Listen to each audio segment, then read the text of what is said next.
What's up, everybody? This is Zach with the Nerd Cave Network, and today I'm joined along with Robbie Rolls. Today, guys, we're going to be talking about Blood of My Blood, Episode 6 of Season 6. We're already past the halfway mark We are. of Season 6.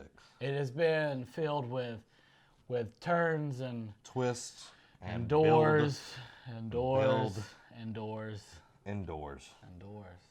So, guys, if you haven't watched Episode 6, stop the video right now. It's not going to hurt my feelings. Just pause it. Go Check out our other walkthroughs of the episodes that we've been watching. Don't watch this right now. Don't watch it right now. Watch it a little bit later after you've finished the episode. But those of you who have watched it, get ready. Yeah. So what big things do we have so far? Okay, we'll start. We'll go kind of somewhat chronological. Chronologically. So the episode started with Raisin Bran. Yep. Started with Bran being carried by Mira through the north. Okay. We left pretty much right off where Hodor held the door. Mm-hmm. Now, Bran, he's still getting all of these images. Like, he's getting like a flash memory of the history of the world. Yeah, and it's like you're seeing it and like coming in and out like super quick, and it's a lot to take in, especially when you're now the three-eyed raven. Yeah. So, I mean, it's super hard. It's just a ton of knowledge, like going really, really fast. One thing that was really interesting to me, we got to see the Mad King. Yes. The last king before you got to see Robert Baratheon and all of that. You get hear him burn them all, and you see this green liquid and all of that. And you actually get to see Jaime Lannister kill the Mad King in that. Like, it was super cool that you're able to go back and see some of the stuff that we actually got to see in the TV show and stuff that we haven't gotten to see. And so adding all that together was super cool for us, but I bet you it was like really hard for Raisin Bran. Yeah, and one of the things, like, I'm calling this right now, I don't care how long this TV show takes, the fire, I can't remember what, it's kind of like Greek fire, how they've always talked about Greek fire. The fire is what's going to be able to kill the White Walkers. Very well could be. I'm calling it right now. That is what's going to allow the humans to defeat the White Walkers in the end. Because we have, very little dragon glass. We have very little Valyrian steel weapons. Mm-hmm. So, I mean, they're going to have to combat it somehow. Yeah, and fire doesn't work on the Night King or anything like that. So, as you saw in the previous episode. Now, we see Mira pulling Bran, and Bran wakes up and he says, "They found us." And you see all these White Walkers coming out of all over the places, and Mira just kind of like shuts down. Like, you see her take out her knife, and then she knows that there's nothing that she can do. So she just hugs Bran, and then we see this figure come in, and he's got this awesome like mace fire thing. He's like, it's just some pretty cool combat. And he's all in black, so it led us to think, is this who we think it is? Yeah, and see, I was talking to Robbie earlier on about things that they've left out of the books, and one character that I totally had forgot about when we were talking was Cold Hands. And Cold Hands and the Three-Eyed Raven in the book work very closely together. There's a lot of things. I'm not going to go into that, but we see Cold Hands in the TV show, and it turns out that Cold Hands is Benjen Stark. The uncle. Yeah, and we haven't seen Benjen since the first season. Yeah, since he led the expedition north of the Wall to try to find the White Walkers, which kind of, they go into detail, not too much detail, but he tells the why and the how and where he had been and everything. Yeah, and he actually was being transformed into a White Walker until the Children of the Forest stopped it with the same way that they create them, putting dragon glass in the heart. So I thought that was really cool. I'm glad that they brought that character in. He's going to add a lot to the show, especially with, helping Bran and Mira kind of, figure out what the heck they're supposed to be doing. Yeah, because him being part White Walker, I think gives him a added, critical, hit damage and all of that good stuff. So he knows their weaknesses and everything, and he has more knowledge than I think we think he knows right Yeah. now. Moving on, though, that's one of my favorite parts of this It was very episode. cool. Moving on, though, Sam. We get to see Sam go to his home. You get to see a look into how he was mistreated by his father and everything. And once they sit down at the table and he's just being a dick, I was just like, dear God. I was like, no wonder like he never talks about his family or never talks about home. Yeah, the only time he's talked about it was like how horrible his dad was. Yeah. And I'm like, oh, he's just, what? No, Like, this his guy's a jerk. mother, sister, and I guess that's his little brother. Yeah, his little brother.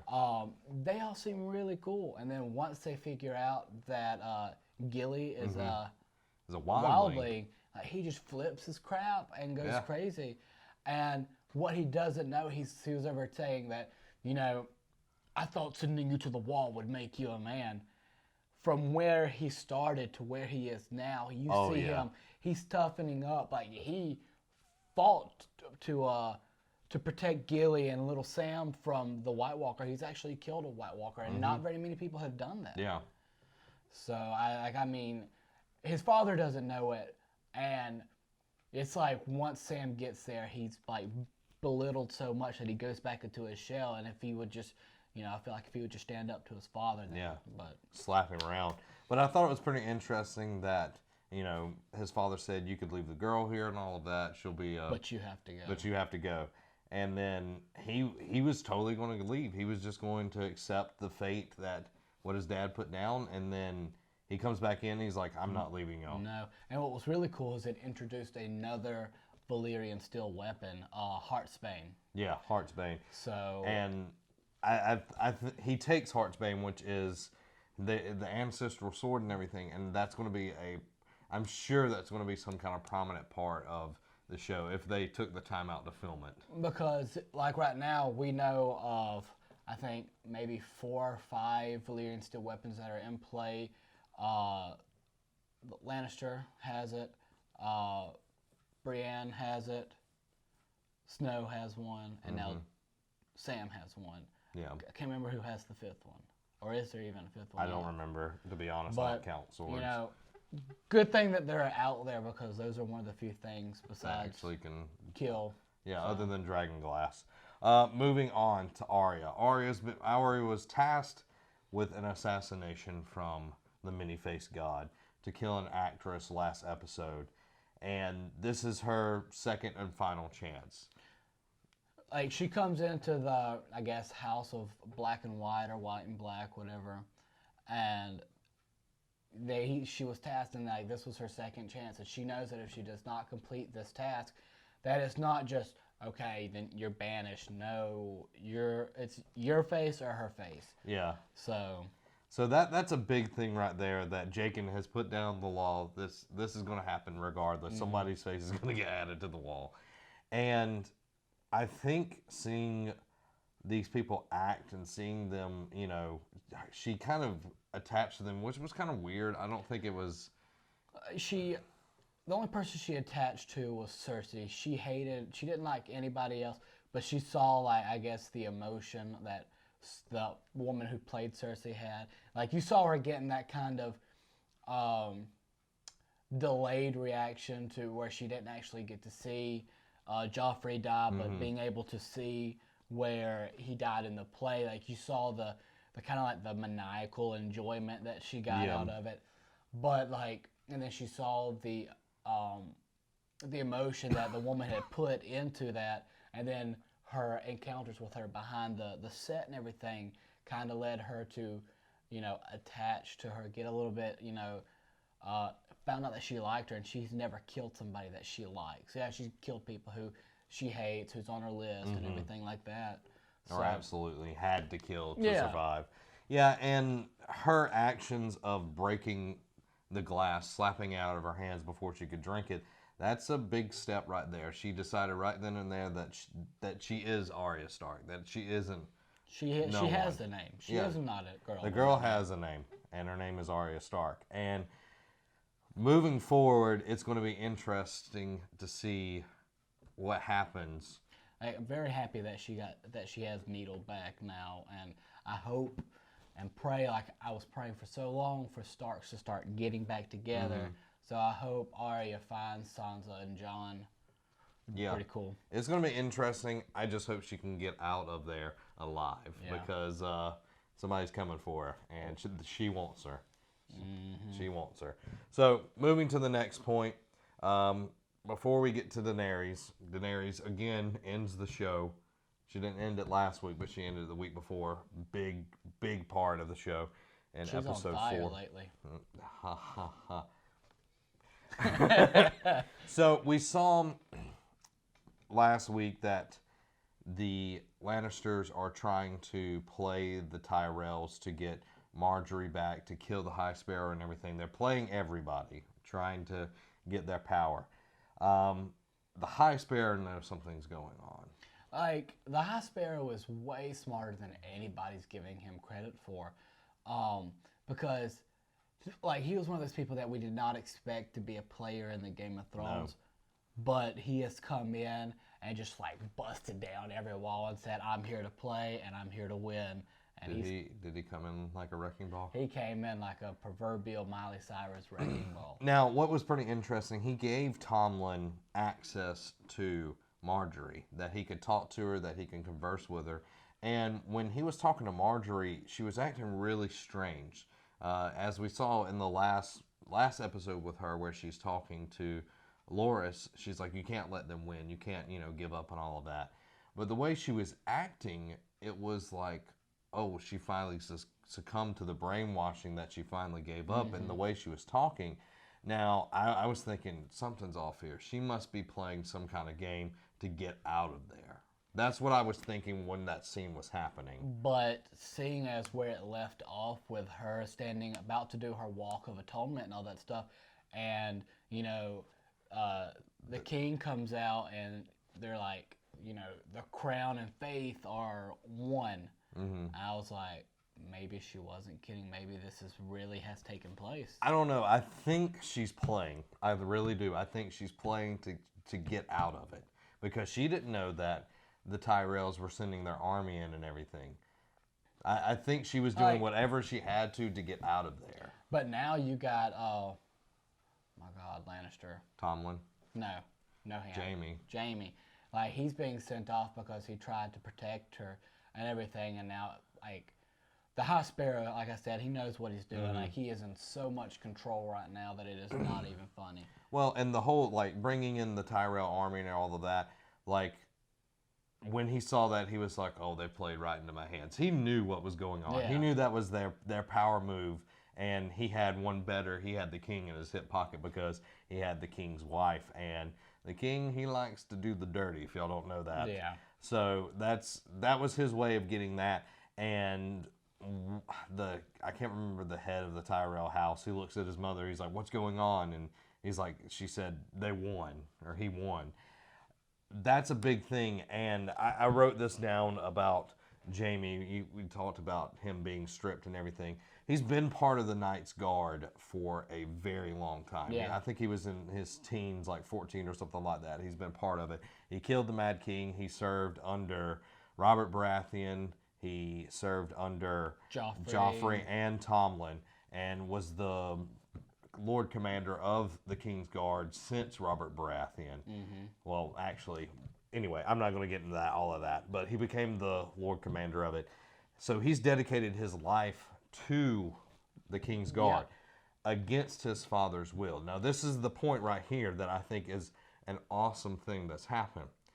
His father always wanted him to be head of House Lannister. He didn't want Tyrion. He wanted Jaime. Jaime was the son that he loved. He didn't care anything about Tyrion. Now, Jaime has been stripped. You couldn't be the head of a house. You couldn't own land. You couldn't do all of this kind of things as part of the King's Guard. Now, he's been stripped. He can be the head of House Lannister. Which they did need a strong head of that house. And now Jaime's going to come in there, and I feel like that maybe, he builds that section up and he's able to retake back the kingdom. Yeah, and he's head of the most powerful family. I think what happened with the Tyrells are going to kind of that's going to kind of play against them a little bit more. But if he can defeat the Blackfish at Rivendell, Not Lord of the Rings. if River Run, there we River go. Run. Yeah, if he can defeat the Blackfish at River Run, then he's secured his place. And I'm glad that they're bringing back the Blackfish. I'm glad that they brought back Walter Frey and just seeing him, and he's going to be at Pensacon, so get your tickets for Pensacon 2017. Yeah. Sorry about that, but I think it's really interesting the direction that they're going with Jaime, giving him back a title, being able to have heirs and land and all of that. Yeah. And it was a really cool way of doing it. It worked into the story. Now, ending it, this is the thought that I had. When Daenerys was given the speech about the Blood Riders, how there was 3 and all of that, in my mind, her Blood Riders are the 3 dragons. Drogo, of course, being the main one. Yeah. But that's how I was thinking of it. When she was like, oh, there was always 3 Blood Riders or whatever, I automatically went to the dragons because those are the one that she trusts. But that she said, oh, the Dothraki are her Blood Riders and all of that. It was pretty interesting. Yeah, because, the Dothraki are the most, vicious, one of the best army all around. Like, they're the strongest, they're the most not well equipped, but they're ruthless. They're ruthless. Their fighting style is, better than anybody's. Yeah, if you got a big enough Khalasar, you can pretty much take down anybody. Exactly. So she's using, not per se using it, but she's building them up, saying, all right, who's going to ride the wooden horses with me? Who will you give me back the 7 kingdoms? And all that stuff. Yeah, she's repeating the Everything same pledge that as Khal Drogo gave her. That she promised her in front of the Mother of Mountains. Yeah. But it's going to be super cool because now she has them. She has the Unsali and the Second Son. The Second Sons. So she's got a huge army. Huge army, well funded, and she has 3 dragons. Yeah, and Tyrion.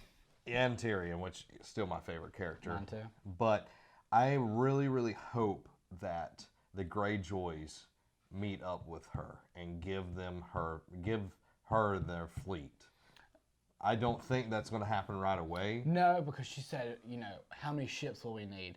Well, her second in command, I can never remember his name, but he was like, we'll need thousands. And what was the last episode that we saw with the Greyjoy? I guess the uncle came back and took over, and he's like, build me thousands of ships. So I could definitely see, correlation between that. Yeah. But I feel like Theon and his sister and those people are going to go join back up with Jon. That'd be pretty interesting. The show's definitely building. Every episode is built. And I mean, even, Willis just said to me, it was just another episode, building. That's what it's come to. But, the first 6 episodes are building to it's going to be an amazing 7 through whatever. Yeah, and I just thought of this analogy. It's kind of like a chess match. Mm-hmm. It takes a long time for you to finally get to say checkmate. Yeah. So it's going to get to that point, and every move, every decision has been really great. And next week, of course, we'll see, Jon Snow. We'll get to see Theon and Yara. I want to say that's her name, his sister. We'll get to see more of those because they were left out this episode. So I enjoyed it. Let us know what you thought in the comments below. Any final thoughts on the episode?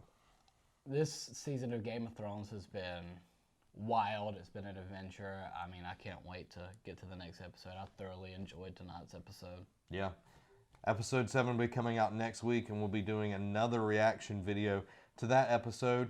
Guys, if you want to come back, just hit the subscribe button so you're not missing out on anything. Go ahead and hit the like button if you liked it. If you didn't like it, hit the dislike button. But share it anyway. Yeah, share it with everybody. Friends.